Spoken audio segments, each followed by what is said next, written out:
O grito das almas perdidas. Imagina escutar esse barulho 3 horas da manhã na cozinha sem saber que o som vem da geladeira.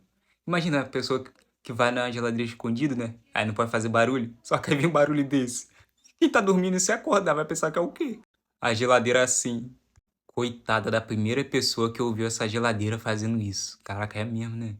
Uma dessas, às 3 da manhã, é papo de infarto. Esse é o portal para o umbral?